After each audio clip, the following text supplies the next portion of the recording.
Hello students, class 10 में आ गए हो और अभी भी आपको एल्जेब्रिक एक्सप्रेशन से कॉमन निकालना किसको कहते हैं या फिर थोड़ा बहुत मन में डाउट हो जाता है कि कॉमन आखिर होता क्या है। और टीचर्स भी हम नहीं पूछ पाते क्योंकि शर्म आती है और फिर इससे हमारा बोर्ड एग्जाम खराब हो जाएगा। तो इसीलिए टेंशन नहीं लेना है। यहाँ पर कॉमन कैसे निकालते हैं हम इसको समझते हैं। देखो, यहाँ हमारे पास दो टर्म दिए हुए हैं, ठीक है। एक ये टर्म हो गया, ये दूसरा टर्म। पहले नंबर की बात कर लेते हैं।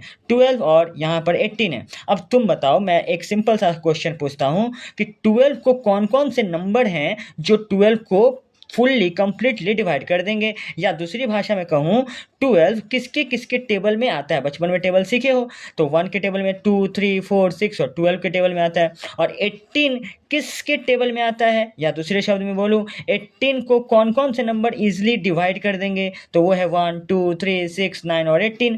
लेकिन अगर मैं बात करूं 12 और 18 में सबसे बड़ा कौन सा नंबर है जो दोनों में आ रहा, मतलब सबसे बड़ा नंबर कौन सा है जो 12 को भी और 18 को भी डिवाइड कर दें। और इसी को तो हम लोग बोलते थे हाईएस्ट कॉमन फैक्टर, और वो क्या है 6। यानी हाईएस्ट कौन सा नंबर है जो दोनों में आ रहा है, जो दोनों में हाईएस्ट नंबर आ रहा है वही होता है हाईएस्ट कॉमन फैक्टर, और वो है 6। यानी 12 और 18 से हमने क्या निकाल लिया, 6 निकाल लिया। अब आते हैं वेरिएबल की बात। देखो, यहाँ पर 2x है, यहाँ पर 1x है। तो तुम बताओ कि यहाँ पर दोनों में कितना x जो है वो कॉमन आ रहा है, जो दोनों में उतना आ रहा है, ठीक है।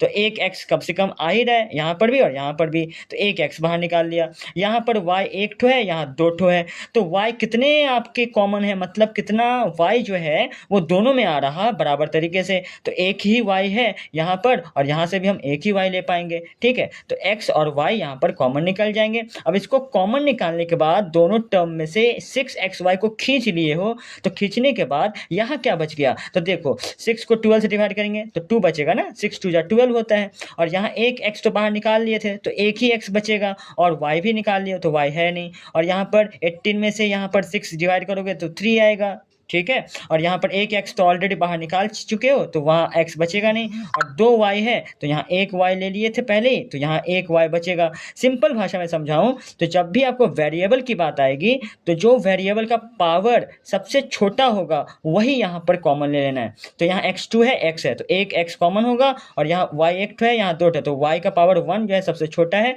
इसको कॉमन लेंगे। इसको लेने के बाद यहाँ क्या बच गया, यहाँ लिखो।